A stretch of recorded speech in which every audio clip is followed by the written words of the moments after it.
Hi, and welcome to tonight's Action Coaching Club live coaching call. Lou Dallo, nice to be here with you. Welcome to the call. Tonight's going to be a coaching call, so we'll go through, as always, with a first come, first served round robin Q&A till we run out of questions or we run out of time. If it's your first time here by any chance, you can ask your question by typing it in the GoToWebinar questions panel, or maybe it's showing up as chat on your end, either the questions or go ahead and press star 2. That'll raise your hand on my control panel, and I can open your phone line and we can talk live if you prefer that. Okay. There we see. There we are. Hey, June. Good. Yeah, we got it all together now, June. Okay, so what I'm going to do also is go over to the mailbag, as I call it, and see if there's any email from members as well. So we've got a couple of hands up. Let's start with some live calls, and I'll move into the mailbag shortly. So first up from Toronto, it looks like. Welcome to the call, neighbor. Hi, Lou. How are you? Hi, neighbor. Hey, Marina, how are you? I just have a quick question. I'm just curious. Which area of Toronto do you live in? I'm I'm just curious. I'm at Shepherd and Young. I'm downtown right now. Oh, are you? Okay. Yeah. I was just curious because I know your mailbox was somewhere around Finch, and I was thinking, oh, Lou lives here? Oh no, I've got a business address. um, okay. Thanks for taking my call. I kind of wanted to discuss the state of my business, if there is any left, really, or going to be. Well, as I said 2 weeks ago, I think, we had the launch teleseminar on March 17th, and I actually had about 30% who showed up to the call. I had about 90 people in total who signed up and listened to the audio, and I had 30 people on the call. But unfortunately, nobody bought anything. So I was wondering, can you maybe tell me what may have gone wrong? Well, Like I or mean, stuff? I don't know. It could be so many things. We don't know, right? And by the way, I mean, don't get disheartened too much because 30 people on the call, generally speaking, if you're looking at a good webinar and it converts 10%, we're only really talking 3 sales. So it's not as though you failed miserably. I mean, I've been on calls we had 300 people on and made 2 or 3 sales. I mean, it Mhm. happens.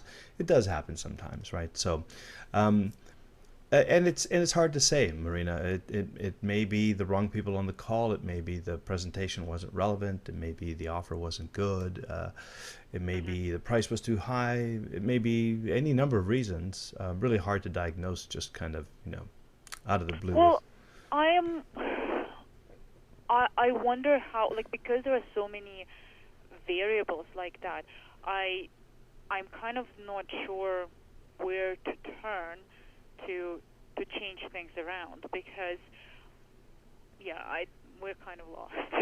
Yeah, I mean, the thing is, to some extent, you have to sort of hit and miss. But um, gosh, what to say? How many of these have you done? That was the first one. Okay, so do 10 And I more. have a pretty small list. Like I have a only list of about 1,000 people, 900 people. Okay, so do 10 more and try different things and see if any of them works. I mean, honestly, it's so hard. The hardest thing in the world is to diagnose based on one event, really, Mhm. because oh gosh, I mean, I can't even tell you how many times even today, I put 300, 400 people on a call, 500 people on a call, we hang up and there's no sales, and you go, wonder what happened there, and I don't I mean, I don't give it a whole lot more thought other than to say, well, I'm not going to do that one again. you know or sometimes I go, I'm convinced something's not quite right here, and I'll try it again and I'll tweak it. Really, if it's the first time you're engaged with your list, it's not time to push the panic button yet, really.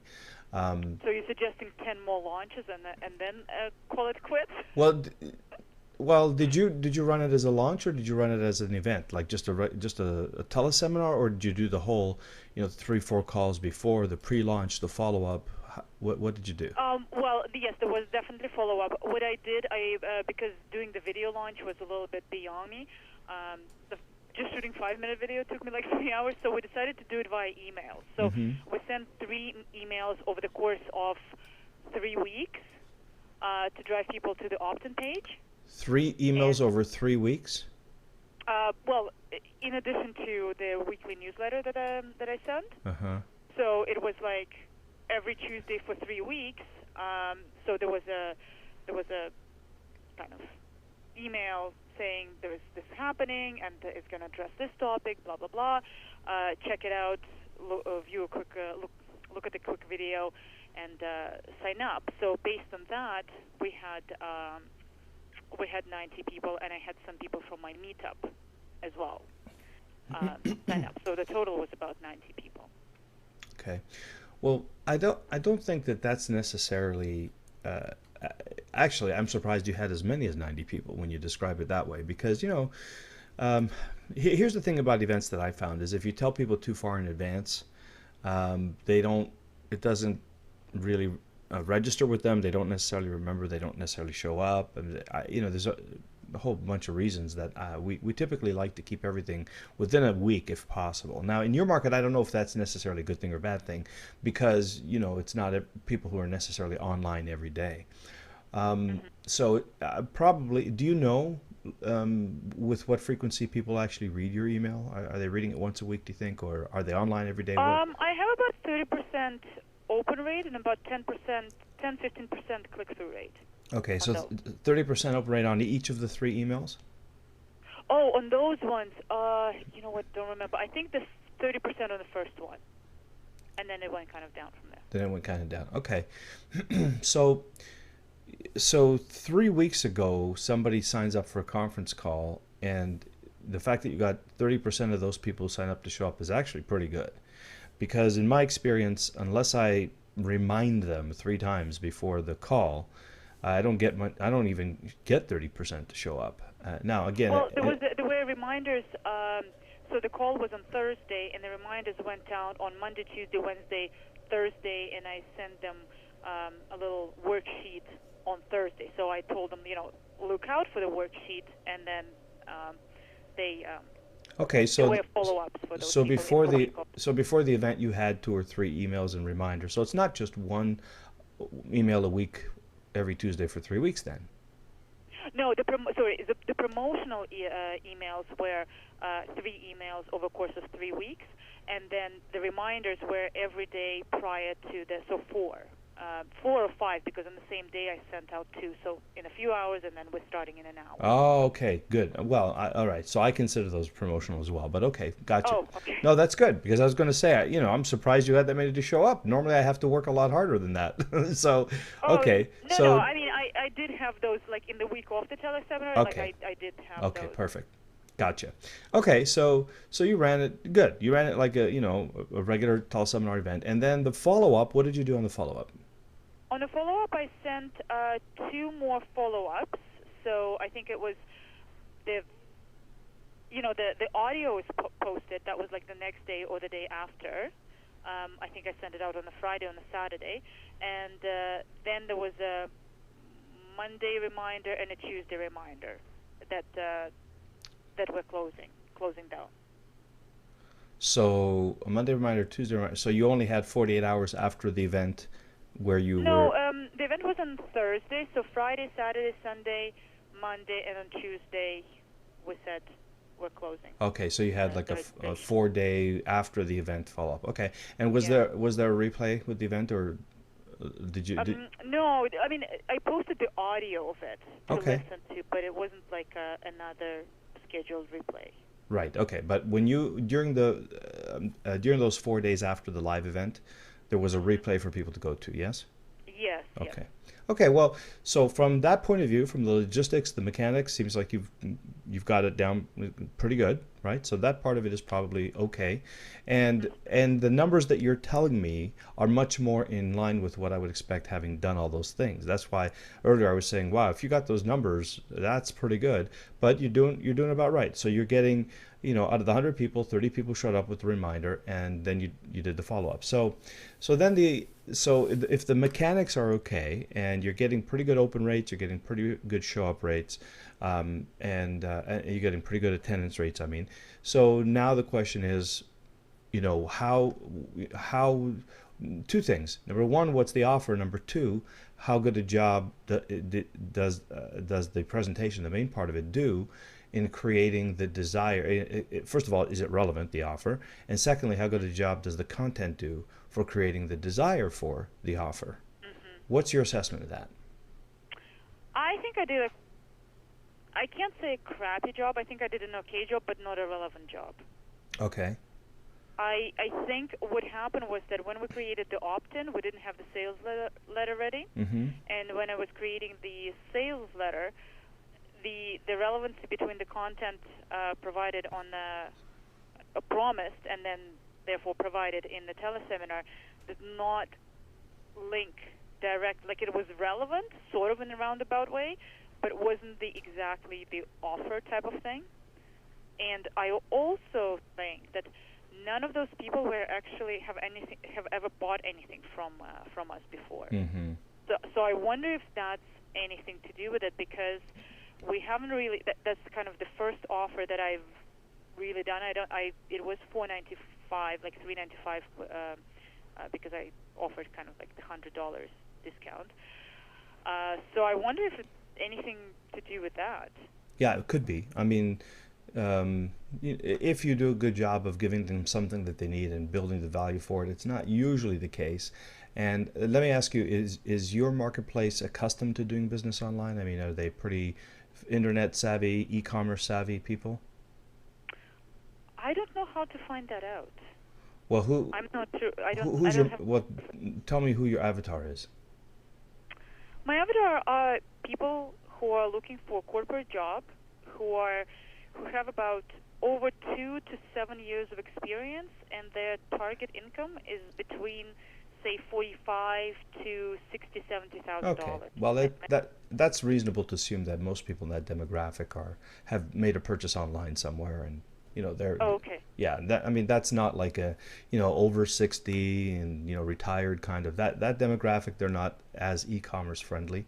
Okay. But you're like right in the sweet spot, so it should probably be okay. So I wouldn't think it's a group that isn't comfortable or isn't familiar with purchasing online. So then it comes down primarily to the relevancy. By the way, is a huge thing. I mean, it's very important, right? It's kind of like if I say, come and listen to me talk about red shoes, and then I spend all my time talking about red shoes, and then at the end I say, by the way, I have a pair of black shoes for $400. Do you want them? You kind of go, huh? It's like that big record scratch, right? Mm-hmm. So that could have something to do with it. If you feel like it wasn't that direct a connection, then that certainly is one thing that could contribute to the results that you experienced. The other one is that now I don't know for sure, but if this is the first time that the list has heard you and been online with you and so on, it might be that $400 is too big a jump for them to take right on the first shot, and maybe they didn't feel like the value was there, or maybe they felt there wasn't enough of a guarantee perhaps to make them feel like it was that they were willing to spend $400. Could also be that someone out of work is not ready to spend $400 on the call either, right? And again, And that for us, that's actually where we're hugely concerned, because we set up a meetup, and obviously I introduce myself. I'm a HR professional, I'm a career coach, blah blah blah. I can help you with resume, interview coaching, etc. Give them a lot of good content. They'll all leave very happily, but none of them come and say, "Hey, how can you help me?" And how? So I don't know if it's my message, because my mom. Well, I work with my mom, and she's like, "Well, why are they not asking? Can you review my resume or something like why are they?" And they're all desperate for jobs. They come there to kind of whine, but they're not taking it. So she's thinking maybe it's not a proactive market, and I don't know whether that's true, or if we're in a totally wrong market, and that's like a huge concern for us. Okay. Well, so I want to say, okay, let me ask you this question, Marina. If I flip a coin now and it lands heads, what does that predict for the rest of the times that I flip the coin? Predicts nothing. Yeah, well, pretty well. Actually, it predicts that it's going to every time I flip a coin, it comes up heads, doesn't it? Well, it may. Well, not really, because the probability is 50-50, so it can. Well, see, you know the probability is 50-50, but if you didn't know, if I just said, okay, watch this, Marina, I flip a coin, I show it to you, and it's heads, and if you had to make a bet the next time of what was going to happen, based on those results, you would predict what? That it was going to come up heads. Like if you didn't know about probability theory, or if you'd never seen a coin before, and I tossed it in the air. Hard to imagine for me, but okay. Yeah, and if I did it twice and you saw heads again, and then I did it 3 times and you saw heads again, part of your brain goes, oh, I get it. I flip a coin, it comes up heads. Now, Okay. of course, as you know, and you rightly indicate, really the probability is 50-50, but I just don't have enough data points yet to see that pattern.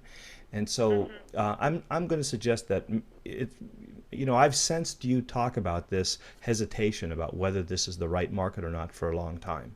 Yeah. It's been a part of our conversation. So first of all, I want to say, do we have a self-fulfilling prophecy here? We want to be careful about that, right? Because no, seriously, because if you go out with the question in your mind about is this the right market, then everything you do has that energy around it, and all your actions are determined by your beliefs, right, and by your focus. So I guess the first thing that I would say, because if I was really committed to a market, I wouldn't pull the plug or even think about pulling the plug after one event.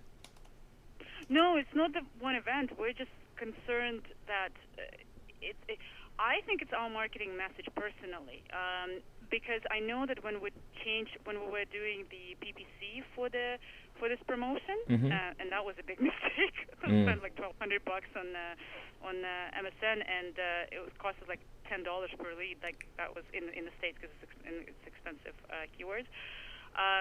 Won't do that again. But once we changed the little like one line in the ad, our click-through rate increased like 5 times to 1.5 from like 0.3 or something like that. And it was get your resume on a hiring manager's desk. So I think it's our messaging, because I kind of think that you can probably like if it's the right buttons, you can market it to everywhere, like to whoever. Yeah. It's not dependent on the market, but maybe I am overly optimistic here, and that's, I guess, what. Well, okay. So here's what I'm going to ask you to do. I'm going to ask you to step up your marketing, to do even more, so that you have more tests under your belt, that you have more data points, and you have more information on which to base a decision or to take a tactical or strategic shift. And it is possible that you need to make some kind of a shift, but I'm not sure that it's the time yet based on this one result to do it. So for now, what I'm going to say is this. If you look at your event now and you kind of reflect on it, what's your opinion of it? Like, what's your sense of how relevant was your offer? How much do the people on the call need what you offered? How good a fit do you think it was? And how good a job do you think you did? And I don't mean like you personally, but I mean in terms of the content, to relate the content and to make a persuasive presentation so that at the end of it, that $300 felt like, oh my God, this is the easiest $300 I've ever said yes to. So when you put those factors into the mix, how well do you think you did in those areas? I'd say 5 out of 10. 5 out of 10. Okay. So probably, I would say let's focus on that first and do a couple more events and see if you can find a better fit between what you're offering and what people want, and then practice a little bit in creating content that sort of creates the desire, creates the education and the information for people to understand that what you're offering is directly going to help them to accomplish what they want, which is get a job or get the resume read, or what's their great outcome there? Well, their ultimate desire is to get a job. What we came across in our meetups, which that was actually maybe for those who are listening on the call, that's a great way to do market research because you get to talk to like 10 or even smaller numbers or bigger numbers. We've had the meetup of 16 people all at once. So maybe that's something. Yeah, I've heard that's good. I've heard some people had pretty good success with that actually. So Nate, who's on the call, I'm going to talk to next, also had some pretty good success with meetups too, and we'll hear more about that, I guess. But okay, so what do you think you might want to change going forward? Let's say I said to you, I want you to do another one of these every week for the next, I don't know, 3 months. What would be? Well, first I think I would have to create a product because that we only have. I feel like we've done everything backwards. We created a resume book before an interview guidebook before the resume, and progressively that doesn't make sense because somebody who's looking for a job first needs to fix their resume before they go to an interview, and we kind of did it backwards. So my sense, and at least where my head is to create the relevant product in a correct order, like in a logical correct order. So hey, job search first, strategy, then resume, then interview. Sequence them properly, and sequence the events in the same order. So once you've done the resume course, the next logical thing is to get interview coaching. Whereas in this one, I put everything in, and resume, and job search, and interview. Where I think if you have a good resume, then resume part of the course is not that relevant. But if you can't get an offer, then resume may not be as relevant, but interview is. So I think that was a mistake as well. Okay. So you're saying that you would do what? You would do a resume writing offer first? I would finish my resume book, which I haven't finished yet, and create some courses. And I'm thinking of running a new ad campaigns, and that's actually for the strategy right now, and do maybe like 7 follow-up lessons, 7 mini lessons, and through those lessons sell a book to get people buying first, and then promote teleseminars to them in the same kind of. Okay, how much do you have to go before that book is finished? How do you mean? You said the resume book? Yeah, you said finish writing. In a week. In a week? Okay, so it could be ready to sell a week from now? If I start on Monday and go all week, yes. Okay, and how much would you sell the book for? $37. Okay, all right. And if someone wanted you to help them with the resume and not just read your book, how much would it cost them? $340. How much? Yes. $340. $340. Okay. So something you could do for $100 or $200? I could. I don't want to. Well, yeah, but you don't. You're in market testing here. So is there something you could do for a limited number of people for $100, $200? Anything that you'd be willing to do for $100 or $200, rather than $400? Well, I could run a small, kind of maybe 6 people, 3 people seminar, maybe. Okay. Because resume writing, like I actually did resume writing for $250, and I spent 4 hours on that. Okay.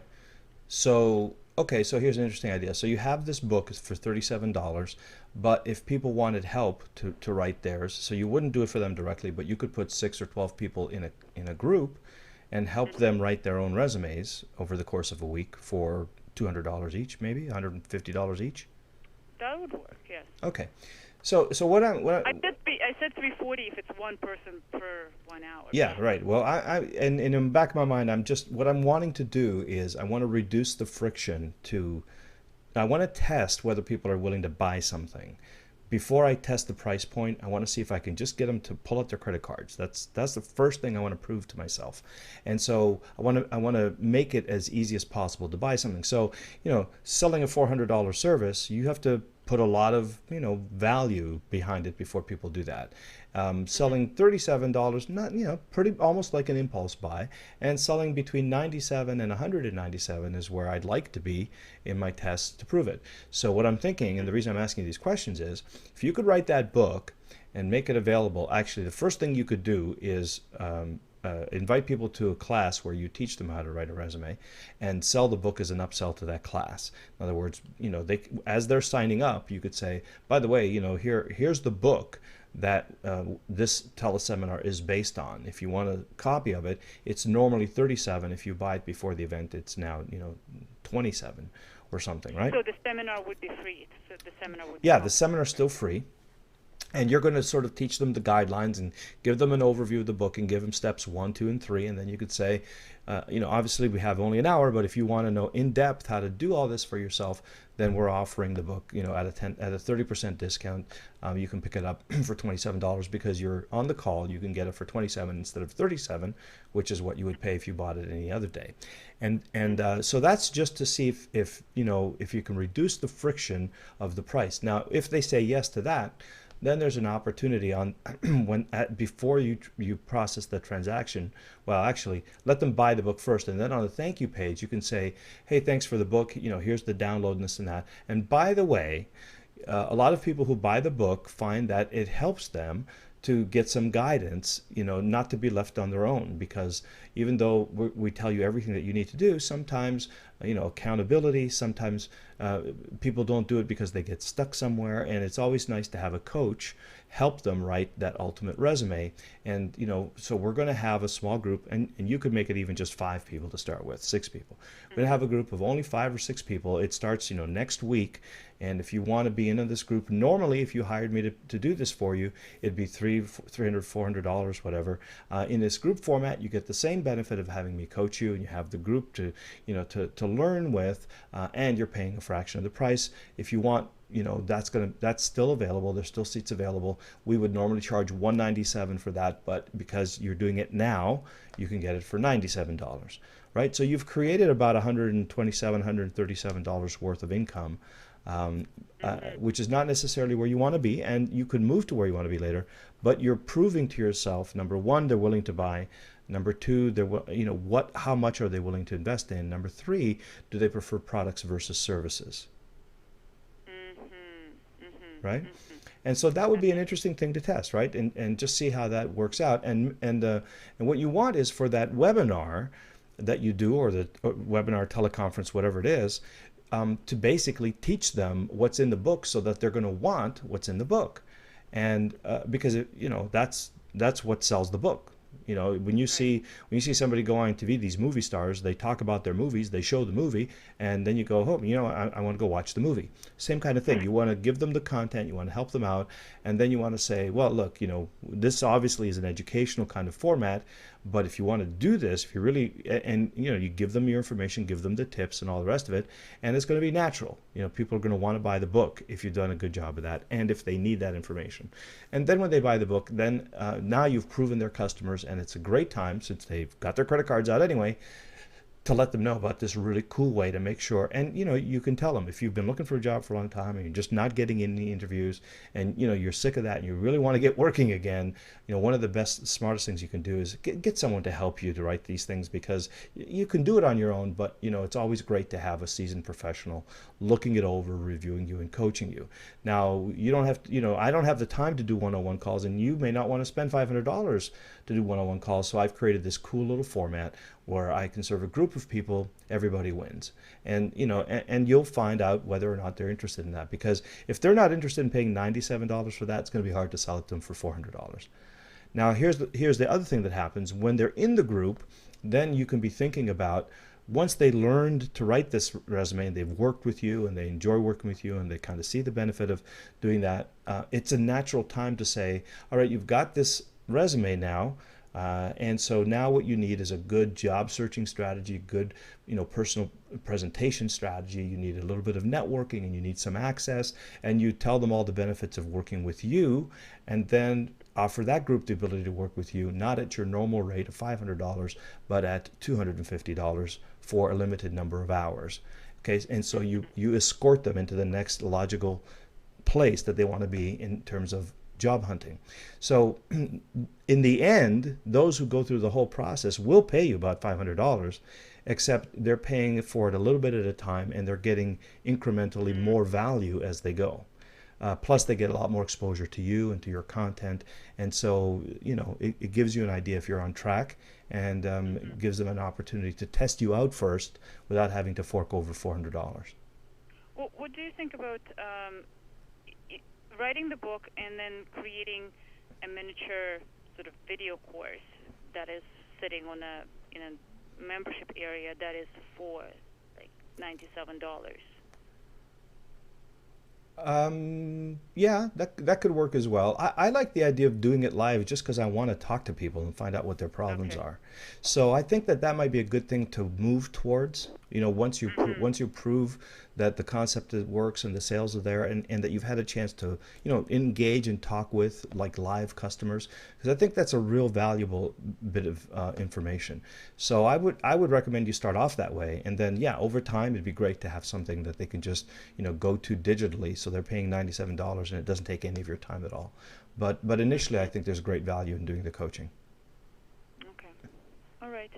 Okay, Thank you. does that give you some ideas? Yes, definitely. Okay. I just I want to get this thing off the ground within 90 days. Otherwise, I'll have to go and find a job myself. They'd be writing your own resume. Okay, good. Well, Well, I don't have a problem with that. I just I you don't just fit don't in with want to do it. You'd rather be doing this, right?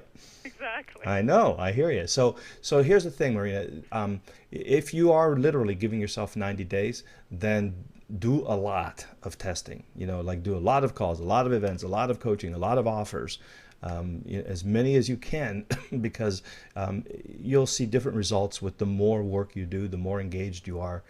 You'll have a different perspective on what's valuable to your market and not. Mhm. Okay? Okay. All Thank you, right. Lou. Good deal.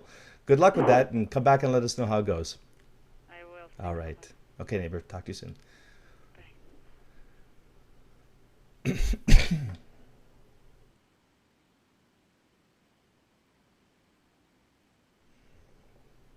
All right, Nate. Long time no talk. How are you, my friend? Oops, hold on. Hey, how you doing? There you go. I did get the right one. I'm doing great. How are you doing? Oh, I'm doing excellent. Beautiful. What's been going on since we last talked?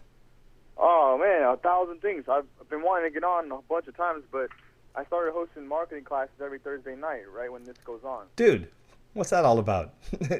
Do your marketing classes Tuesday nights. We need you here.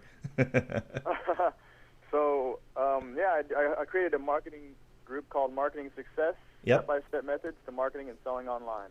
Excellent. And I launched it on the Meetup platform, and only got like 60 members on the list, but I'm getting like between 8 and 20 people are turning out every week. Nice. Nice. On the what is this, like webinar format? Live in class, In class, live. Oh, like showing physically up, showing up. sitting in this, yeah, physically showing up. Wow, that's pretty cool. Okay, So so tonight I'm doing so a class on email marketing, and there's like 19 people supposed to come. sweet. So as I recall, this all started with a meetup from you, right? Like you did a meetup call and then you invited people there to come in and into your marketing class from there? Exactly. Nice. And how much are they paying to be there? So here's what I've been doing. Okay, I've been hosting free classes because I want to test the market out. Mm-hmm. I've been engaging them and doing private consultations. Got a couple of them to buy private coaching for a couple $100. But now I'm getting ready that I'm not going to do any more free classes because it gets time consuming. So I'm doing my first paid marketing workshop on April 19th, and I'm trying to get all these members to sign up for that for $100. For for one live call, or what's the format for $100? What are they getting? It's a 5-hour intensive marketing workshop here locally and in person again. 5 hour. Well, that's not bad. $100 for 5 hours. That's pretty good. Yeah, well, it's an early bird special. I told them if you sign up before tonight, it's $100. Otherwise, it's $197. Okay, why don't you make it, even like 497? I mean, I think 5 hours of live coaching from you, you could justify $500 for that. And just say, you want to promote it at 297, but because they've been there for free, and because you want to, test the market and get as many people as possible, you just, $100 and you'll do it. Raise the value of it. I think you can easily sell that value for more than like $200. I think you could easily sell it as a $500 value. And then they'll feel like they're getting a better deal from you. Okay, that You could know, be true. yeah. I mean, 5 hours of you in person working with them. That's pretty valuable, Nate. I mean, it's not like you're just bringing them over to like a recording and digital product. I mean, you're going to be there, interacting with them, engaging with them. It'll be a very personalized bit of coaching. So that has some real value. And how many people do you plan to have on that day? What are you shooting for? Well, honest, I don't know if anyone's even going to sign up. I got one lady who is going to sign up for sure, but tonight and next week will determine how many people come. If I had 5 people come, I'd be happy. Okay. All right. So you'd be happy with 5 people. So, let people know that. Say, here's the deal. If we get 5 people, I'll just do the whole day for all 5 of you. You can split the cost, $100 a piece, $100 a piece, and kind of work something out like that. Or give them some, let them know right now the first one you're going to run, you only want 5 people in because you want to see how it goes and you don't know about how the pricing is going to go and so on. Let me ask you this: is there any way you can test the offer or test the demand for that? See how willing they would be to do that before you make the offer? Well, I mean, I can always post it on Meetup, which I did, but which has had no response yet. Yeah. Okay. All right. So here's the thing I'd recommend to you is try to get as many people in front of you during the live call when you're doing the offer as you can, because chances are that's the best opportunity you're going to have for them to sign up or to say yes, right? I mean, following up afterwards, probably not so much. Doing it by email, again, probably not so much, because Meetup does tend to be kind of in-person focus. And see if you can create a reason for a lot of people to show up on your Meetup, so that you have, if you have 20 people there, you have a much better chance of getting 5 than if you had 10 people there, right? Yeah. That's why I've been hosting these free classes. Mm-hmm. But one thing I noticed is a lot of these people, they're poor. Mm-hmm. They don't want. A lot of the people that are coming don't even have a business, which is Mm-hmm. strange. Yep. I'm getting a lot of newbies, even though it's geared towards marketers and business owners.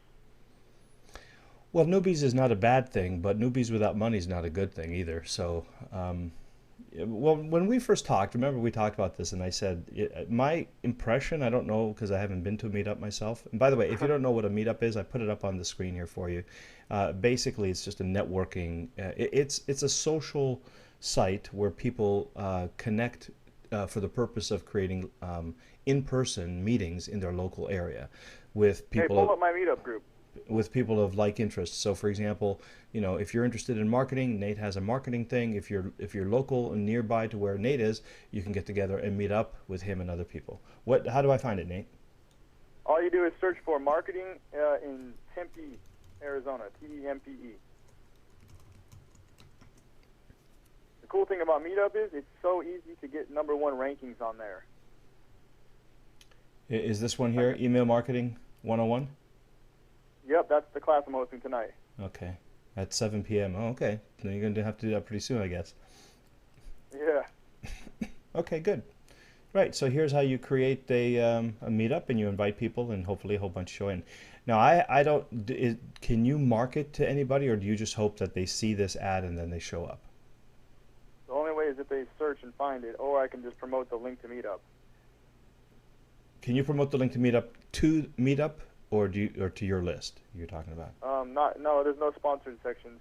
Okay. It gives you an email blast to the newsletter of signed up who have expressed interest in that topic one time. Right. Okay. But if people don't see your invitation, then they don't see your email either, right?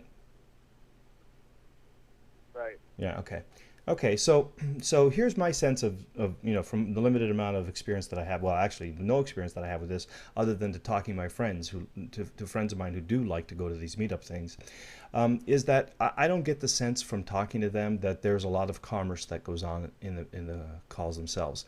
I think that for the most part, these things are designed to be just pure networking, and if they get business from one-to-one connections from people who want to follow up, then that's fine. But I don't get the impression that it's a good place to sort of create an audience that you can sell to, and I don't think that people expect to be sold to. Like if you show up with a credit card swipe machine at your meetup, I think most people would go, I didn't expect this kind of thing to go on here. So I'll be really interested to see the kind of response you get. I know that from a free and from a networking point of view, people like to do this meetup thing, but I'm not sure that, and it might be a good place to generate leads, but I'm not sure that it's necessarily a good place to make offers.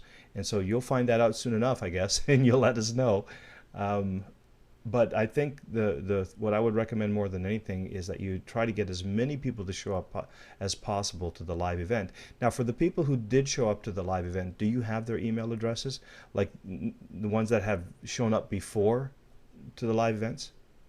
Yeah, I have their emails and I have many of their phone numbers. Okay, great. So what I would do in addition to the live event is do a traditional email slash marketing campaign, email slash teleseminar based marketing campaign, and see if you can get everybody that you've done some coaching with or you've done presentations with, to actually read your email, come to a webinar, take the offer up, and do it not just in the meetup itself, but see if you can do an email campaign around it, and see if you can fill 5 people, 10 people in the class. So you mean just doing email marketing? Yeah, just traditional email marketing for the people who have come to your classes at least once, who have or at least signed up for your meetup, like they're interested in the information, and just don't just rely on the physical meeting. Marina says actually some people charge up to $20 for each meetup, but that's kind of like an admission fee. Marina, you don't get people like quote unquote selling from the platform, right? Like there isn't a What I was thinking about doing was maybe charging $25 for future classes per seat. Yeah, you could. Excuse me. Yeah, you could do that, and then they would not see it as, but if you get 100 people in that meetup for $20 a piece, then that's not a bad night's work, right? But if you're only doing $20 a pop and you're getting 5 people showing up, there's probably better ways for you to make money teaching marketing. Right. Yeah, there's a lot more ways you could leverage, right? That's not huge leverage. Yeah, but here's the interesting thing. So I also launched a dating advice for men meetup group. Mm-hmm. Okay, if you want to find that, you just type the word dating in Tempe, and it's also number 1 or number 2. And I had interesting results already from this. So somebody already signed up for $1,000 private coaching off of this. He didn't even come to a class. He saw my meetup. He called me because I put my phone number on there, and he said, I need help. And I said, okay, well, I do private coaching. Mm-hmm. And he signed up. Yeah, see, but what that is networking, and it's a one-to-one sale, right? And that's what I said I would believe works very well, because that works well at BNI, it works well at Tips, at Le Tips, it works well, all of these Chamber of Commerce things, when people get together, and 1 or 2 people might actually ask you, but it's not sort of your traditional mass marketing environment. And if you, I guess my other question is, if you got that $1,000 sale from this guy, then I'd be looking at generating more of those and seeing if you have a trend here. But the way you're positioning it is, I'm going to have people come to the meetup. They're going to come for free. I'm going to teach them something, and then at the meetup, I'm going to make them an offer to the group. And I just don't think that.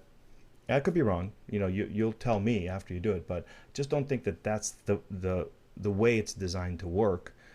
So I'm not sure how it'll work, but test it out, and let's see how it goes. Because my sense of it is, if you had, for example, again, if you have 10 or 20 people in a room, to me that's not a highly leveraged activity. I'd rather, there's 1,000 other things I'd rather do. But if you think that if you could get 100 people in that room, and you think that it would be okay for you to make an offer and then process 25 orders at the quote unquote back of the room in that environment, then go for it. I have my doubts about that personally, because of the nature of the networking and the way it's set up. It's not set up to be, hey, I'm going to hold an event, I'm the speaker, you're the audience, I'm going to sell you something. And so I'm not sure how it'll fly. Now, somebody calling you and saying, hey, you're obviously an expert in this area, let me get some advice and take some coaching, that's one-to-one networking, possible. But mass like a large group, leveraged, automated, high return kind of presentation, don't know. I guess the jury's out until you tell me it works. Yeah, actually, interestingly enough, I posted my first premium class for the dating advice, and I just did it like yesterday or the day before, and I said $97 for the class, and if you want to join the VIP, it's $7.97 plus $50 a month, and then you can attend all classes for free. Plus, you'll get coaching with me and ghostwriting. Mm-hmm. And so, like an hour ago, some dude already paid for that. He paid $97 for the class. Right, but he didn't come to your meetup. He didn't. No, he's paying to come to the meetup. Oh, okay. It's a paid-only meetup. Okay. So that's it's a good sign that there's any bit of interest in that. Yeah, I mean, like I said, I don't have experience here, so I could be, as they say, fluffling up a gum tree, which means I could be totally off base with this one. I'm just kind of giving you my perspective based on what I see. I think, listen, if you could find a way to do that, and maybe it's a question of just finding the right market, and when you get 50 people signing up for your class at $97 a pop, then I'd say we've proven the concept. Say 1Z, 2Z, like I was just saying to Marina, 1 or 2 data points is not necessarily indicative of how it'll work overall. But in your case, it's a good sign. So see if you can replicate that. See if you can get 10 people and then 20 people and then 50 people to pay you $97 a pop to attend your meetup. And if you can, then great. It could be a really good forum. And my guess is that you'll have more success charging them. Excuse me, I'm sorry. To me, that still sounds more like an admission fee rather than buying a product when you put it that way. And so maybe that's the secret. Maybe the angle is to position it as an admission fee to come to the meetup, as opposed to having them come to the meetup free and then trying to sell them something. Maybe the trick is make the meetup valuable enough to a hungry enough market that they're willing to pay $20 or $50 or $100 to attend and get the benefit of it. So now, but see, you're not positioning that as a meetup. You're positioning that as a class, as a course. Which I always call them classes. Okay, which I think is going to probably be a little bit different than just a meetup. And I think you might test this, but I think you might have more success saying, I'm running this course and we're doing it as a meetup, i.e. it's a physical training and it's $97 if you want to come to the meetup. I think that's probably more in tune with the way this is designed to work as a marketing platform than for you to bring everybody for free where they're just expecting to hobnob and chill with other people who have the same interests, and then you stand up and say, okay, I want to make you an offer. I like the idea. It sounds more natural in this environment for you to charge a meetup fee to attend the course or the class or however you position it. See, yeah, that's what I'm thinking. Yeah, because see, then you're positioning yourself as, this is not a networking event where you guys all talk to each other and stuff. This is me, teaching you. And I think that has a different energy than let's meet up. That's exactly what I did the last 5 meetings. I made sure there was no talking at all. It was totally as I was the instructor for the class. So I think that if I start doing the marketing ones as a admission fee, it'll make sense in their mind because I've really built the value up already. Yeah, and so I would probably do it that way, is offer the marketing class for $20 meetup fee instead of getting them there. And so that way you have everybody who shows up paying you $20 instead of 2 or 3% of those people paying you $100. And they're going to be there physically for you. Now you have to decide if you want to continue to do physical classes. Of course, that's the other part of it. But I think the way I would test it out, and it seems to me that you're having more success, is when you're not selling necessarily at the event, but you're selling admission to the event. I would continue to do that. It seems like that's you're having more success with that format. Yeah. Right? And at the course, I mean, you could certainly say, hey, if some of you guys are interested in working with me one-on-one, I do offer coaching. When we're sort of done with the class, come and talk to me if you're interested in that. And then you could sort of get some coaching clients one-on-one that way. But I'd be interested to see if you could get people paying $20 to come to your marketing course. That would be a pretty good indication that you might be able to sell more at the event. So if they're signing up for $20, what does that mean I should do next? I could do next. Say it again. If they're signing up for $20, you could what? What does it mean I could do next? Well, then you know that they're people who are willing to pay for the information. They're not just coming for free, and that they have money, that they're willing to spend money on it, and then you could, feel your way around what's the most graceful way to make an offer when they're at the class. Do you literally, take their credit cards and make them an offer, or do you network with them and just tell them, at the end of the class, just say, hey, I also want you to know that I coach people one-on-one, and I have other programs. If you're interested, just come and talk to me, at the end of the class, and you could, sign up coaching clients, one or two at a time. Yeah. I'm actually not thinking about Meetup as a long-term strategy, but more as this is an awesome test platform. What I've been doing is I've been compiling intensive notes on the pains, problems, fears, and frustrations, and the wants and aspirations of each of these customers. Mm-hmm. And I have many, many pages of notes now, and I've come to realize a few problems, specifically in dating advice. And now I feel confident and competent enough to create an information internet marketing product to sell online. Okay, great.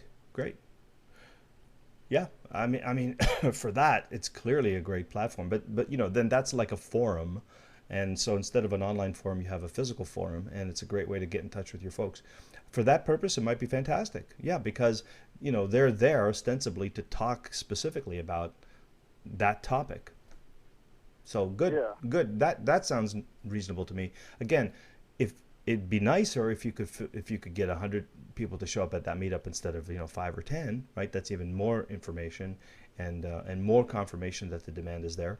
But yeah, I think that's an excellent way to get in touch with your market and find out fears, frustrations, needs, and desires in a small group environment. Again, my thing is, if I had to do that, if I was you, Nate, just me, I'd rather hold a teleseminar and sit at home comfortably for an hour and do a virtual forum rather than drag myself out and get dressed, get showered, go downtown, get a place to meet, hold a meeting, hope everybody shows up. I'm just not going to schlep myself around that much, but I'm sure it works well to be in person and in touch with those people. So I think it's great that you're getting that information. It's a great way to do it, talking to your audience. And if that suits your personality and that suits the way you like to market, like in person and, connecting with people, more power to you. Go for it, absolutely. And if you can make this work, I think this has potential. When you're offering a meetup as a class and you're charging $20, $50, $100 for people to show up, that's not a bad way to go. Meetup does all your marketing for you. If you can find a way to do this and get, $50 a person for 100 people a week, okay, that's starting to sound like it has some potential. You know what I mean?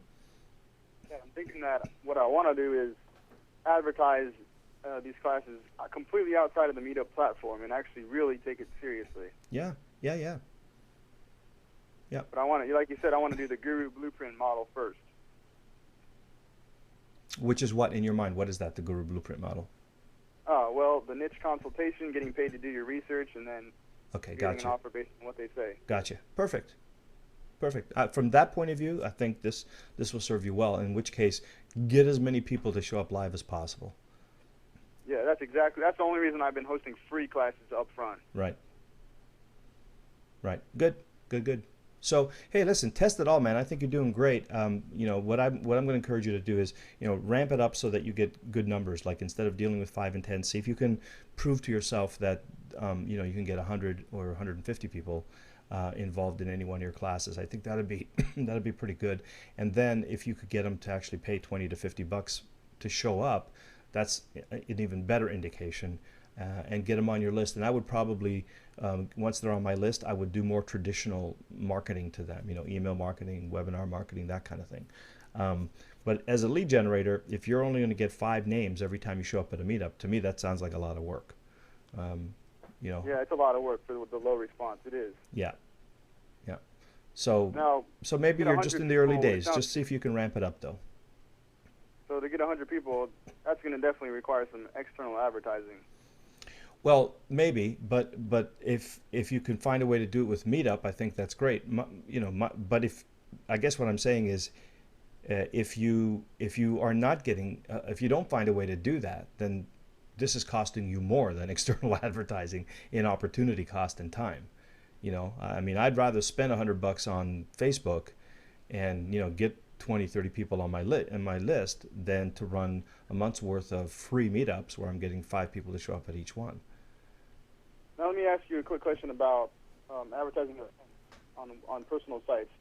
Do you think the best model is to, let's say you have a ad, take them to a landing page and try to push the event right then and there on a squeeze page?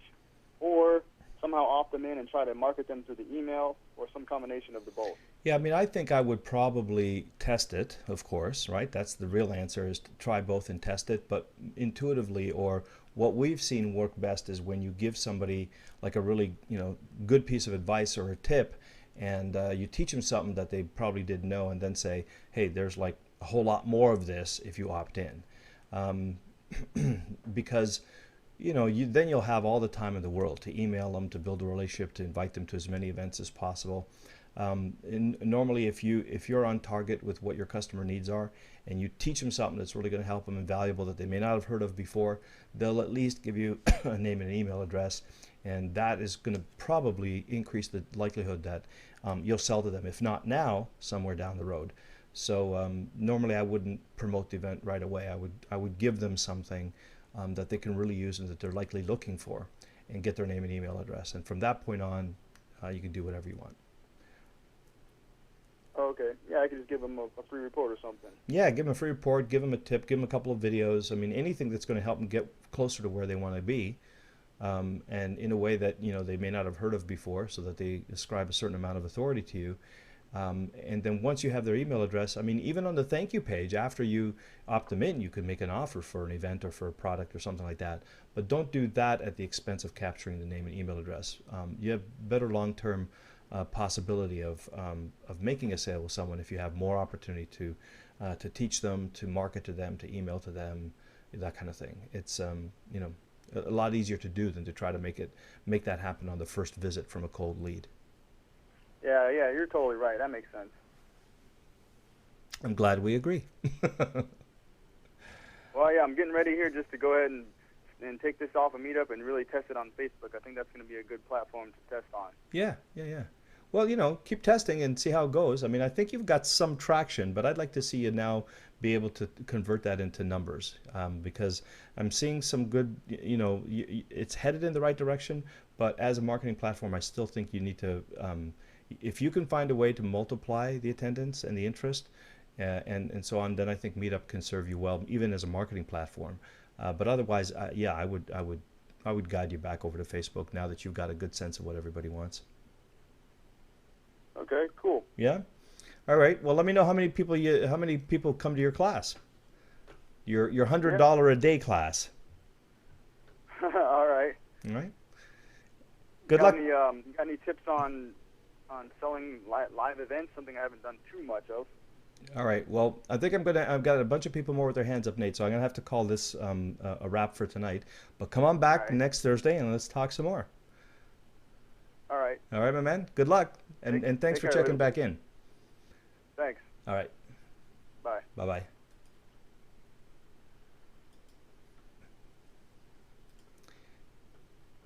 Okie dokie. Who do we have here? It looks like somebody calling on. Oh, actually, we have a couple of questions. Let me take a couple of questions and clear this yet here. So Marina says, yes, admission. You all right? Yeah, okay. That makes sense. So that was just a confirmation that, the Meetup group is probably okay with paying admission, but not expecting to be sold to in the live event. That seems probably right. How does he get to rank so high on Meetup? Oh, maybe we should have asked him. Yeah, Nate, maybe next time you come by and let us know how you rank so high. Give us your Meetup secrets. Lou, actually, some people charge up to $20. Oh, Travis says, it's a teleseminar. She can listen to the recording of her teleseminar to see how it went. Yeah, that's a good point. Maybe I assumed that she'd done that already, but maybe I shouldn't assume that. So, Marina, if you haven't listened to your event, Travis makes a good point. Go back and have a listen to it. And with a little bit of time away from the live event and a little bit of perspective, you'll hear it from the point of view of the member, the audience, and see what you think about the content and the offer and so on.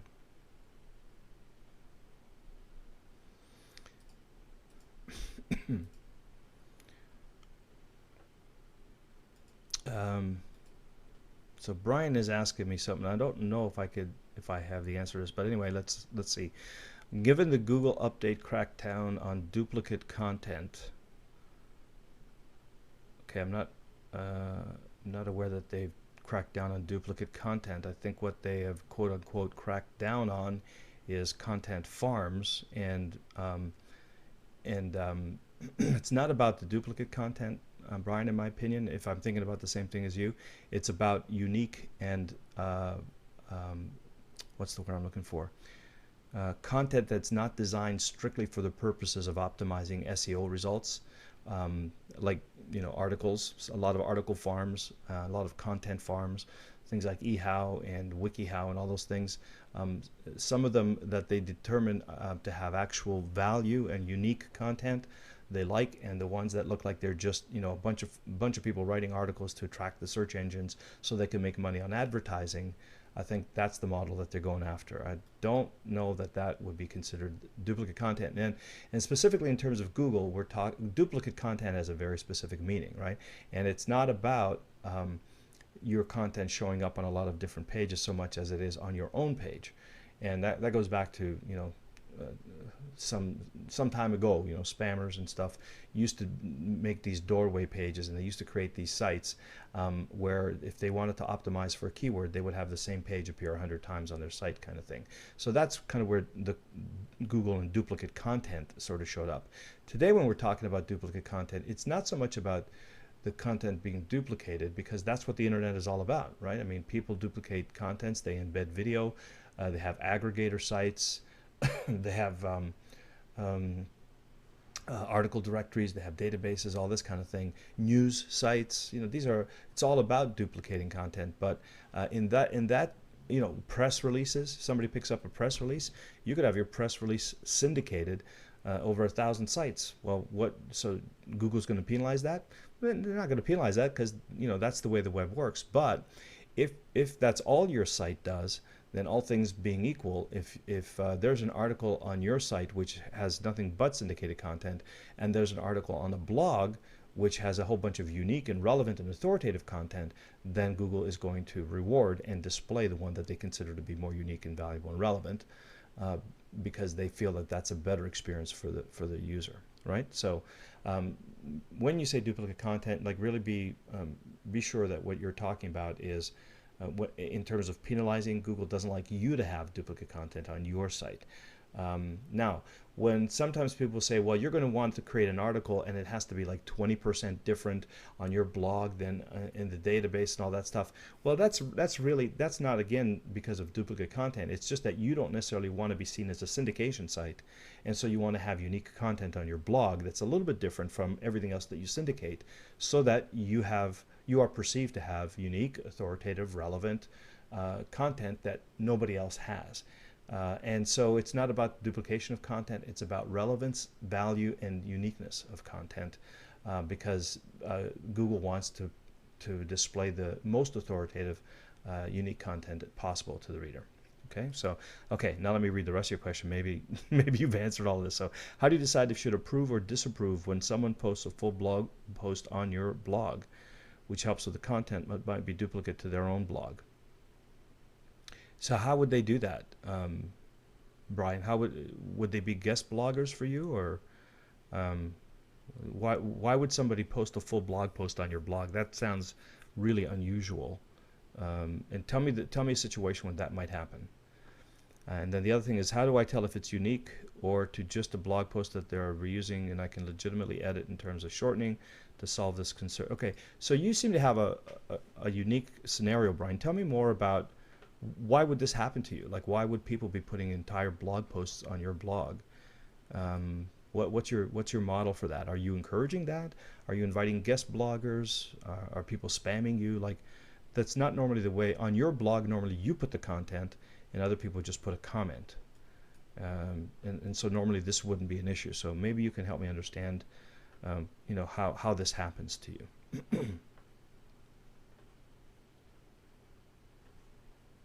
And now you're talking about content spinning. It seems that I get a WordPress email for approval, and I think it's like a comment, but huge. Yeah, okay, so if that's the case, that's probably just spam, Brian. That doesn't sound to me like it's something that people would normally do, and so I wouldn't think to approve that. If you're getting an email for approval, it probably is something that they're putting in the comments. And the comments on your blog are not designed for people to put their comments on, at your blog. The comments are designed for them to contribute to the conversation and the engagement with the other users and to comment on your article. It is not for the purpose of posting their content on your blog. So I would probably just not approve that in general. I think that sounds to me like it's a spammer. And wouldn't be the way people would typically do it. Normally, to put a full article on your blog, they'd need your permission, and you'd want them to post it in the post section, not in the comments. And it seems to me like this is probably just people spamming, trying to get their stuff on your comments area. So I would probably just do away with that altogether.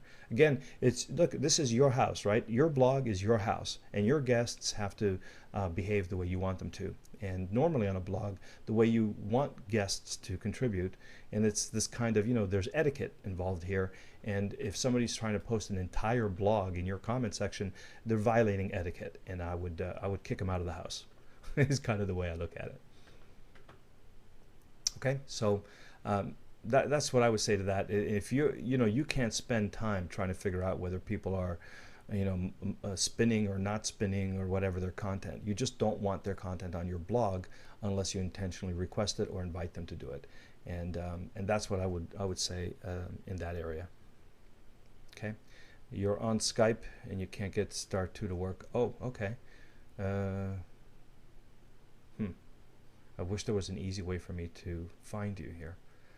Okay, Brian, but does that help? I mean, does that give you an idea? If that's what you're talking about, people trying to dump full posts on your comment area, I think you can safely assume that that's spam. And the duplicate now. So by the way, this duplicate update crackdown that Brian's referring to, they call this the farmer's update, and it's I don't know if anything's come out since, but what that basically means is that for example, Ezine articles got hit really hard. It got de-indexed considerably because of this, and it's not because the content on Ezine articles is duplicated, and it's not necessarily and they have expert authors from a lot of different places, but as hard as Ezine articles tries, they're going to get a lot of articles that are kind of obviously written just to attract SEO, and they're not necessarily adding any value. And so there's a certain percentage of them that are just going to be that way. So Google knows that the Ezine articles model is you show up on their site and you get inundated and overwhelmed with ads. So people who put articles there are driving traffic, and Ezine articles makes money from their ads, right? And so to Google, that's not really adding a lot of value. If all you do is duplicate other people's articles, well, that's not really creating the experience that they want the reader to have or the viewer to have. They want someone to show up on an authoritative site from with content that's written by an expert, that's unique and relevant and valuable. It's not just been written to churn content, but it's been written thoughtfully.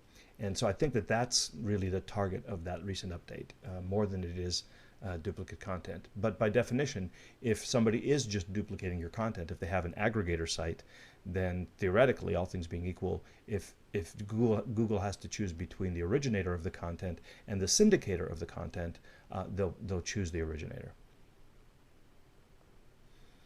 Okay, let me see who's here from Houston. Welcome to the call. Hello, this is Julie. Hello, Julie. Nice to have you here. Hi, how are you? Doing well. How can I help you? I sent in a couple questions by email, and I didn't know if you got them or not. They were relating to a mix, like affiliates and partners, and my website. What email did you send it to, dear? ACC, it was the one you gave. There it is. Hi, Lou. A couple questions for tomorrow's coaching call, and it has my name in the... Okay. Oh, Julie. I thought I heard you say Jilly. Okay, Julie. Oh, no, Julie. Oh, Julie Downey. Oh, yeah, okay. Yeah. I actually went over and had a look at your blog already, so cool. Oh, thank you. Okay. So my first question is really about this mixer I attended on Friday night, which is a possible partner for me, that Access Athletes. It's that little website I typed in there. And I haven't ever partnered with anybody, so I wasn't certain of if there's like kind of a framework that you do it, the way to set it up or not. This isn't really mean, it's just me and them. It's not like a bunch of different people. It's just this one group. Mm-hmm. So I just wondered if you'd talked about that already, or if you could speak to it a little bit. Well, partnerships really are very different. Like everyone is kind of unique, and there are certain kinds of partnerships that have a structure that a lot of people follow and so on. But in many respects, you create the partnership to serve a commonly beneficial objective. So what if we start with that? What if I were to say to you, what is it that both of you have in common that is a shared objective that you feel you would mutually benefit by working together? Oh, well, as far as our customer base, we're both in it to help prolong the careers for athletes. So on my end, it's in a physical way because I teach, principles of yoga to athletes, and on their end, it's financial. These guys are like money managers. Oh, okay. Okay, so they wanted to round out their website, so it wasn't just all about how to help an athlete financially. It was also about other aspects of their career. Okay. So that's kind of where I come in. And they have sports psychologists. I looked at their site. They have a bunch of different people on there, and I would just become one of that contributing group. Okay. So there's a couple of different models so first of all, they seem to have something in place already. Chances are they're going to want you to do what they're already doing. It's probably a model that works well for them, and they probably are in a position to offer you a framework to start with that probably works for them. And in which case, then you just have to say, well, does it work for me or not? And do you know if the people, these other professionals that they have on the site, are they? What's the relationship? Are you aware what that is? Are they contributing content in exchange for leads? Are they getting paid for referrals? How does that work? Do you know? That's what I don't know. So I'm supposed to have a conversation with the CEO because I really have no idea what the arrangements are with these other people that are part of their site. Mm-hmm. And when we met at this mixer, it was loud and noisy, and I basically just kind of shared what we were each doing with our own businesses, but I never got down to details of how they work with their contributors. Mm-hmm. That's what you brought up is good. Yeah, and I think for me, the first time that I speak with someone, I'm not looking to show up with a solution in mind. I'm looking to show up with a lot of questions, to understand, who's your audience, how do you serve them, who have you partnered with before, what kind of relationships do you have, what's the value that you see that you bring to your audience, is there a fit, like in terms of the value that I bring, and then I'd be asking myself the same question, okay, so based on what I do, is my audience relevant to you in some way, or is the fact that I have access to athletes valuable to you? If I can bring them to you through our partnership, what would happen in that case? So I would say in the beginning, you might just want to show up and ask a whole lot of questions to try to understand, what their business model is, who their audience is, why they even perceive that a partnership with you is even beneficial to them, right? Like, I might literally ask them. So, okay. I mean, what I do. So, how do you see me adding value to your audience, and how would you see that working? So, I think that the solution, it's kind of that thing where diagnosis without prescription, they say, is malpractice, right? So yeah, right. So same thing with this. Before you come with an end in mind, with a structure in mind, I would encourage you to have just a real open and honest conversation and get to understand what their business model is, how they serve people, and look for opportunities where you can say, oh, if I do this for you, would that add value? Would that be of interest to your audience? And would you want to work together to do that for them? And so just look for opportunities and look to understand. You don't have to have an answer, right off the bat in the first meeting. Now, they may already have a structure, in which case they might say to you, well, here's how we work with professionals like you. We have 4 other people on the site. They give us content. They're entitled to a byline. They can drive leads from that to an opt-in page and build a list. But, our benefit is your content, your expertise on the site. Your benefit is that our audience will click through and become leads for you. And that's one way to do it. And another way to do it is, you get to be hosted, and you can be a guest speaker at one of their events, and then you have the option to either collect leads or make sales, depending on how they work. If they hold events where they're accustomed to their speakers making offers, then that's an opportunity for you to play in that way. If they're not, then it might be an opportunity. Some people say, look, I don't want any sales from the platform. You just give great value, and you're welcome to invite people to your site. You can promote as much as you want, get people to opt in, but you can't sell stuff. And some people are like that, and other people are like, if you don't sell from my stage, I don't want you there. And so then you need to understand that. And the best way to do it is just have a real open, exploratory kind of conversation in the beginning, and look for where you're inspired for ideas about how you can add value to each other. The other thing I would suggest to you is, when you go there, ask yourself that question: what can I do to add value to them? Because they'll tell you what you can do to add value. Or they'll tell you on how they think they can add value to you. They're going to try to sell you on their services. But I would also look for opportunities where I can see, they're not doing this, but I'm really good at doing that. Maybe that's a place I can bring some value to them as a way to sort of start the conversation. Okay, I like that. So I'll have to listen to the replay because I couldn't write fast enough. Okay, fair enough. What you were saying, but thank you. Mm-hmm. Okay. Mm-hmm. Yeah. And then as far as my site goes, Mm-hmm. just any suggestions you have? Nobody's ever really critiqued it since I've started building it out. The main site or the blog? Whatever you think is more relevant to tonight's call. By the way, how do you do this? This is unbelievable. Oh, thank you. My goodness. Practice. It's actually a lot of practice. I guess. My gosh. That hurts just to see you there. In the beginning, I thought, oh my God, is she hurt? No. All right, good. Okay, so what's is this kind of your homepage, and where you what do you do with this site? Do you get leads? Do you make sales? Do you teach? What's the purpose of it? Okay, the purpose is to gradually turn it into a place where you could purchase online video training, and so I'm in the middle of starting to do that. Before all this, I was like local yoga teacher, and I teach for a lot of different groups and teams, and I teach at colleges. And so initially it was a way for you to go look at my schedule, maybe take a class from me. But as you can see across the top, I pulled down the class page, and I'm about to put up a coaching sales page for one-on-one coaching. And then gradually I'll split that out for teams and for small groups, that kind of thing. So I'm in a transition point right now. So the idea is to add people to my list who would be that niche market of athletes. Really, basketball, baseball, and football are my three biggest teams that I work with. And I haven't narrowed this down. Like you can see, it's pretty general.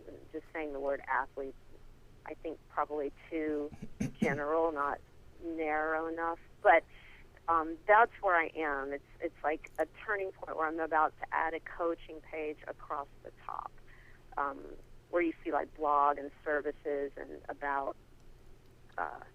So I'll put in under services, or next to it would be coaching. Okay, and let's go under services here. So yoga for athletics. Is this something right now? It seems to me like it's in person, right? It's not anything digital or streamed or anything. It's totally in person at this point. I have never created an online product. Okay, and do you want to? I do. Okay. I'm in the middle of interviewing, those marketing interviews. So I'm up to 20-something interviews. I've got a number to go. And I after talking with you that one time, you recommended splitting the avatar between the coach and the athlete. So I've mainly been interviewing athletes. It's harder to get access to coaches, and I'm basically, a lot of them are in season right now. So I'm kind of waiting until summer, because then I can access a lot more coaches. Okay. So that's where I'm with that. And my feeling was I wanted to interview a number of them before I actually create a product. So in the intermediate time was to do this one-on-one coaching sales letter, which was supposed to be posted this week. But a whole complication came up with my virtual assistant, and so it hasn't posted yet. Although I wrote it, Okay. it'll Well, be there soon. so listen, here's my sense of this. Now, the people who are going to get your coaching services, do they need to come in person as well at this point? Yeah, the coaching service would all be done in person. Okay. Either I go to them or we set up a neutral location and they come to me, like a gym or we're in a studio space. Okay. Are people actively looking for these services? Like, are athletes actively looking for you? That's what I'm trying to find out. I would say a handful are. I'd say it's not the majority. Like across the board, you couldn't say 80% of all these athletes are looking for flexibility training, or I'd say no. It's more rare for a team to bring it in than it is to not bring it in. Mostly they do, resistance training. They do the typical stuff.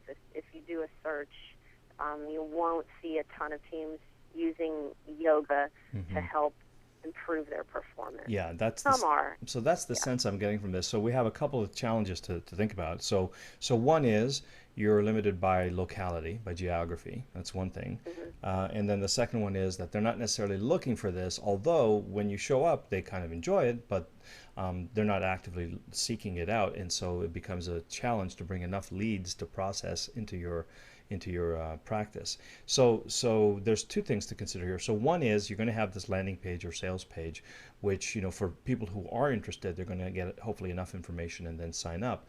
But more importantly, where are we going to get the eyeballs to see those pages? Like how are we going to get them there? And so I think you need to think about both aspects of that, because, well, if you do any kind of advertising online, you want to make sure that the advertising is only seen by by people who are in your local area, because they're the only people who are qualified to come and work with you one-on-one. So I would want to probably see if I can find a way to drive as much traffic as possible, and then as quickly as possible see if I can move that into something that I can serve a larger audience virtually, because there's a physical limitation, geographical limitation, and then there's a population limitation. There's only so many athletes in any given 100-mile radius, and a fraction of them are going to be your potential audience. So I'd want to look at ways to expand that and reach more people through information and videos and membership site trainings and things like that.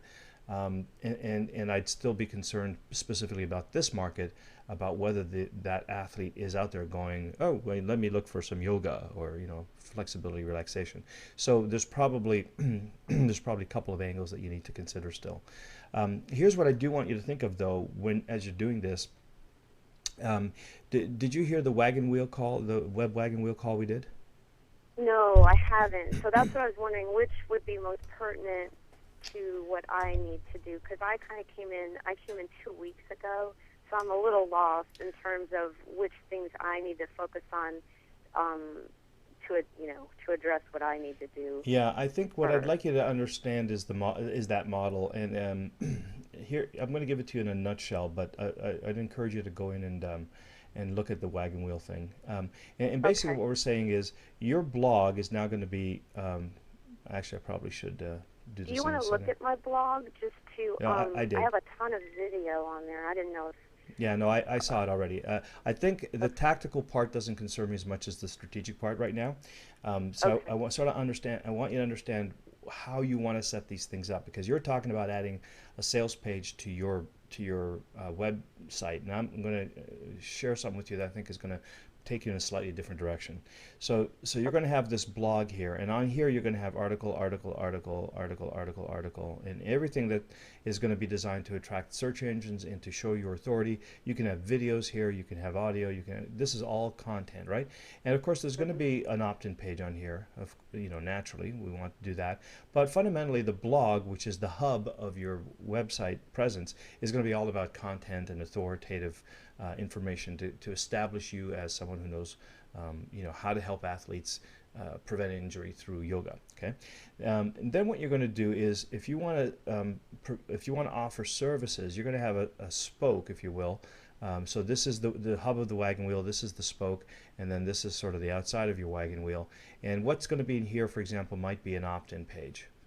And here's where you're going to say, If you want to prevent injury, you need to know these three things about flexibility to have a long, profitable, lengthy career as a professional athlete, whatever it might be that you find your most important thing to do. And you build your list. So that's going to be a list building page, and then from there you're going to take them to your sales letter. And your sales letter is where you're going to do the heavy lifting of introducing them to either your information product or your class or whatever it is that you want them to buy. So this is kind of your money page. Okay? And from the opt-in, they're going to come into your database. And from your database, now you're going to send them emails either through autoresponders. Okay, you're going to educate them and teach them. And a lot of these emails can point them back to your blog, to a video or something, right? But then that information in there is always going to point them back either to an opt-in page or to a sales letter. So structurally, this is what you want to do. Now, so that means that your money page, your sales letter, is not going to be on your blog. It's going to act, well, I mean, it could be, but it doesn't show up in your navigation. So that the only way they get to your sales letter is that either they're on your list and you drive them to the sales letter, or they've opted in and then they see the sales letter, or they just read an article on your blog and they opted in and saw the sales letter. So you're not going to make it as easy for them to see your sales letter as you might want to initially. What you're going to work on is you're going to see about building this list as big as you can, and then you're going to let your ongoing communications educate them, share the value of your product and so on, and eventually drive them to your offer page. And then you'll do this for a lot of different things. So this might be for your coaching services. You might have another wagon wheel, as it were. So let's say this is your money page, and this is your opt-in page. Okay. And you're always going to, bring people to opt in for a gift that's related to. So what you're offering on this page is something that if they say yes to it, is an indication that they might be interested in this product, right? So if you show them about flexibility and yoga and how that works, and they say yes to that, and then you offer them a video that teaches them to implement yoga in such a way in the comfort of their own home, so that they can extend their athletic career, then that's relevant. That's what you want. And so you're going to take this, which is the hub of your website existence, is your blog, and then you're going to move it all out to all of these different spokes, which are going to be your opt-in pages, and all your opt-in pages, as they build your list, eventually going to bring people to your, let's call them, money pages. Okay, so that's the wagon wheel you want to create, and this is going to be a lot different than putting a coaching sales letter, a services sales letter, a product sales letter, and so on your blog. You don't necessarily want to do it that way. You want to build a list and let your autoresponder and constant communication with you encourage people to educate them and encourage them to want the product that you sell. It's a little bit counterintuitive, right? Because we think we want to sell on the blog, but I want you to think about the blog as the place where you create content, provide information, provide authority, and every article you write or every video you show them should create a desire in them to go to your opt-in page or sales letter, preferably your opt-in page. Okay, and then this is where the bulk of your promotion comes from. I have a question related to that. Right now, the way my website is set up, it takes you to that home page. Mm-hmm. Would it be better to have the main direct go to the blog first instead of the home page? Like, the blog is a completely different page, and I've actually done what you're talking about. I send out a newsletter every Tuesday with either a free video tip. If you go up the top, you'll see the little blog listing, and on that page is just, I have archived it out, but like if you go to the blog page, you'll see all my blog posts. I think you could do it either way, and I think what's going to happen is the search engines that are going to find your blog content are going to bring people straight into the article for the blog. So you could do it either way. I don't think it's a problem the way you've done it now. In fact, over time, I'd imagine that this becomes your homepage, and you could have an offer here or a main video. Like you might want to make this an opt-in page at some point and have the blog separate. So I think it's okay to do it this way. And what you do on this homepage may change over time. But what's going to probably happen is people will click over to your blog, or more likely, your articles are going to show up in Google, and then they're going to click on that and come through to here. Also, if you promote, let's say you put a video on YouTube, what you could do is you could use that YouTube video to drive them straight into a specific post on your blog and not on your homepage. So you don't have to drive people to your main page all the time. You could bring them to any one of your articles, and then of course at the end of the article, then you could ask them to opt in or to buy something. Right, so you're doing great work on the articles. Is really, good looking, good content. This is really good. What you're not doing at the end of the articles is giving them a call to action, which is something you might add over time as you start to develop your offer. But when it's you say call to action, like I usually ask them to post or try it and leave their comment. But what more? Like, would you add more of a call to action? Yeah, because people who are coming on your blog are not necessarily on your list. So I mean, I would once, if not every post, more often. Sure, they can listen to all the audio, and then you might have like right underneath here something that looks like this opt-in box.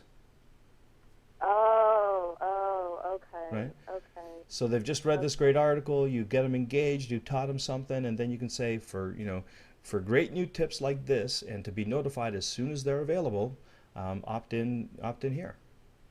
You would literally put another opt-in directly on the blog. Sure, why not? I mean, on my post. Absolutely. Okay. Absolutely, because you can have you can have multiple opt-ins, and each opt-in the article kind of creates the value and the desire for the opt-in, right?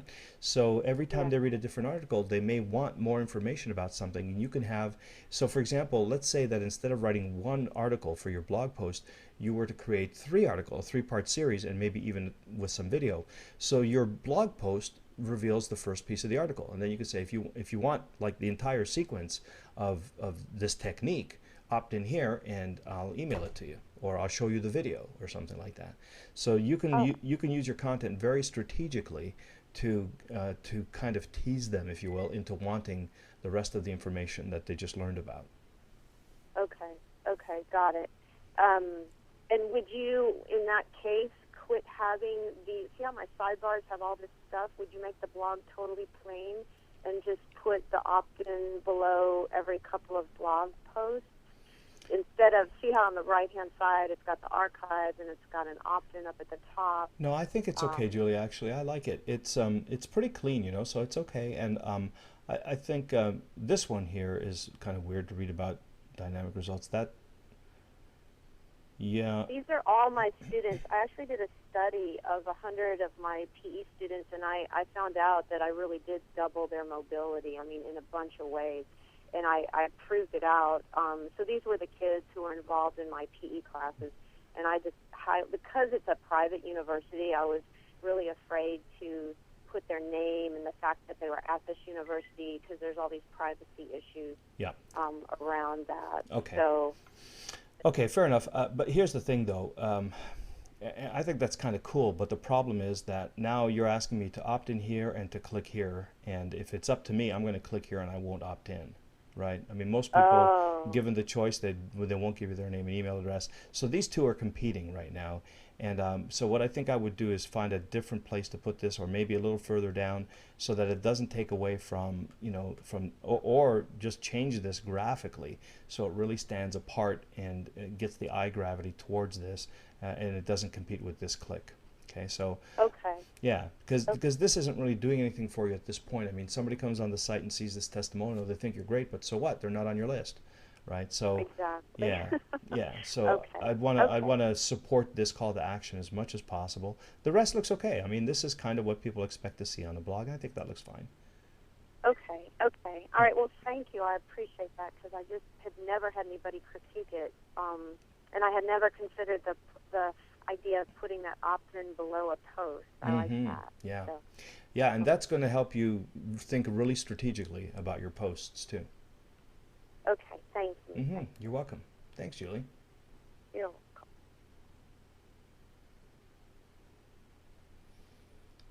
Okay, well, we've got one more question, one more hand raised. So it's 9:45. I'm running late, and we have to do this real quick, but and we can pick up the conversation a little bit later, but at least I'll try to give you a quick reply on the call today. So if you're calling in, it looks like a Skype call, and you raised your hand, your line is open. Hello? Hello? Yes, this is Mariette from Chile. Hello. Hello, who is it? Mariette. Mariette. Hello, Mariette. Yes. Hello. How are you doing? Pretty well. So far, so good, Mariette. How can I So help you far, today, so my dear? good. Okay, it's not a good question, but as far as you can answer, that would be great. Okay. Um, my business is around coaching, life success coaching. Okay, Mm-hmm. and there's a group of us that we are all in the same topic that are trying to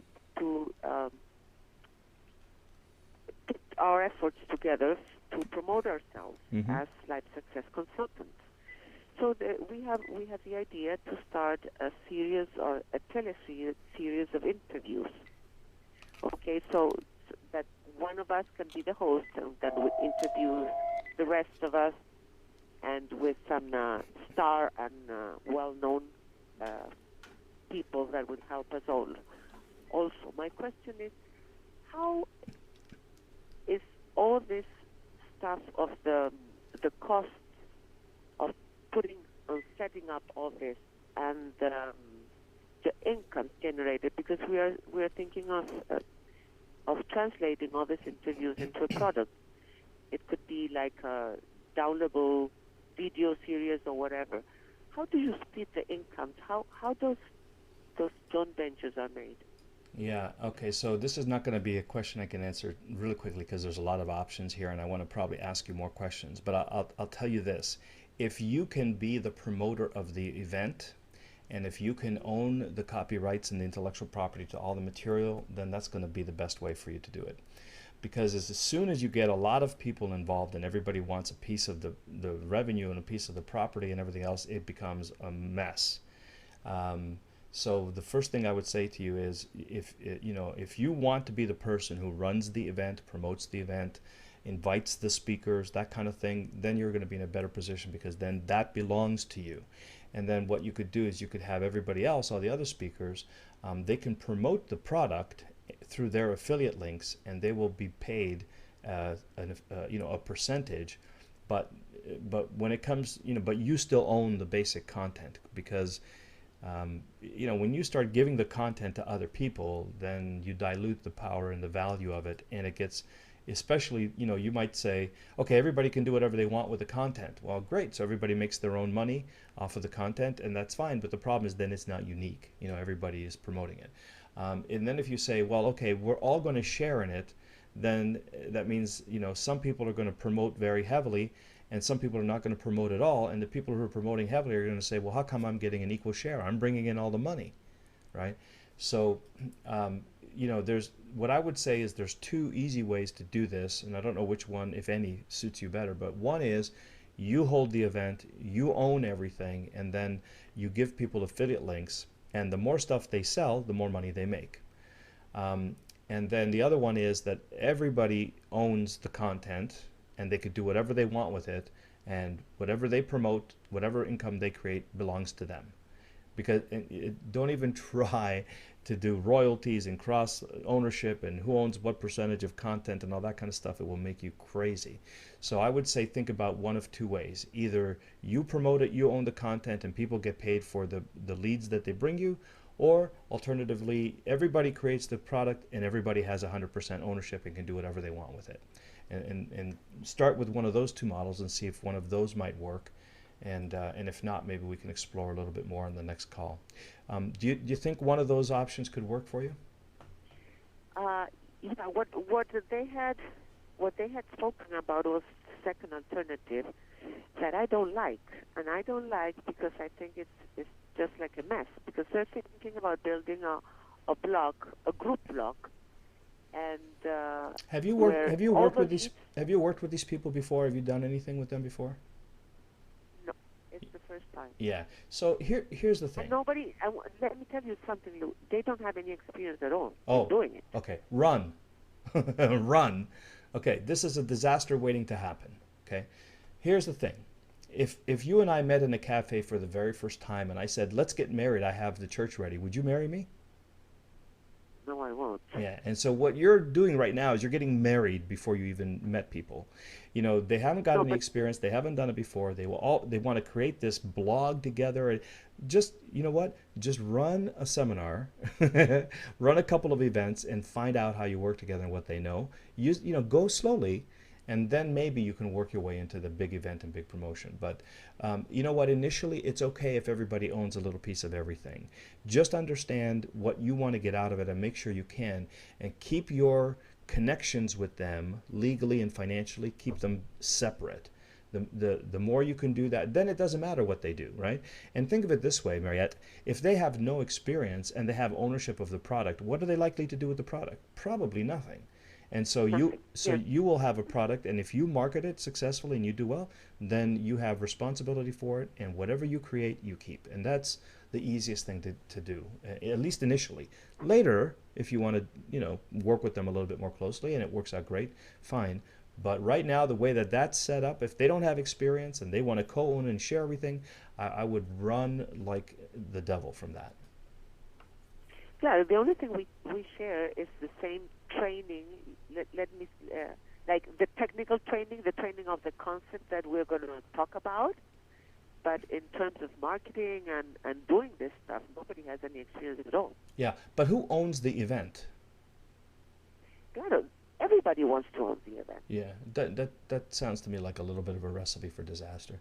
Too many And too many cooks. Something else I heard is, I asked you, well, how are we going to capture the leads information? Said, okay, we put an opt-in. Okay, but those leads are going to go to whom?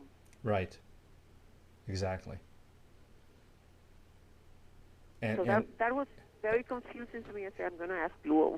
yeah, it is. It's a very, you know what? It's hard to do even with two people, much less with more than two people. And all of those issues that you're asking about, they're very important things to consider. And I'm glad you're asking those questions now. And there's no clean answer to that, which is why I'm suggesting you have to have someone who owns the event, because you know, and what you could do is you could say, okay, look, let me create an event and all of you guys contribute to my event, and then next time you create an event and we'll all contribute to yours, and the next time you create an event and we'll all contribute to yours. So everybody has a chance to build a list, and they own the list that they build, and everybody has a chance to build a product and they own the product that they build.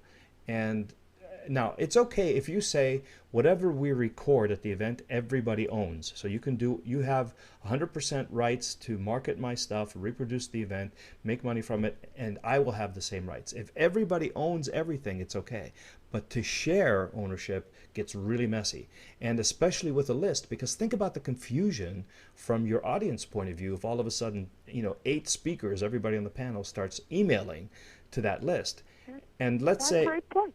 yeah, so the answer is one of you owns the event at a time, and one of you builds the list from that event at a time. Now, you might decide to let everybody have the ability to promote the product, but I would recommend against that too.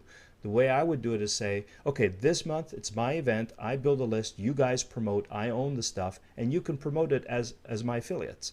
Next month, you run the event, you own the stuff, you build the list, and we'll promote as your affiliates. And that's a cleaner way to do it. It takes a little bit longer maybe, but it's a much cleaner way to do it. And then you don't get into this my hands in your pockets kind of thing, which can get very messy very quickly. Okay, great. Okay, Thank you. And as a model, think about it like, for example, when Eben does one of his products where he's interviewing a lot of other people, they don't have the rights to sell it. All they do is show up and contribute. That's Eben's event, it's Eben's list, it's Eben's audience, Eben's product. But the next time Frank Kern does an event, Eben will show up and contribute his expertise to Frank's product. But then that's Frank's product, and they just help each other out that way. Okay, but when Eben does the event, does he pay Frank? No, For his contribution? No? No. But if Frank promotes people from his list to the event, he gets paid for that promotion. Okay. And by the way, I'm not saying this is exactly how they do it because I don't know, but I'm saying that's not uncommon to do it that way.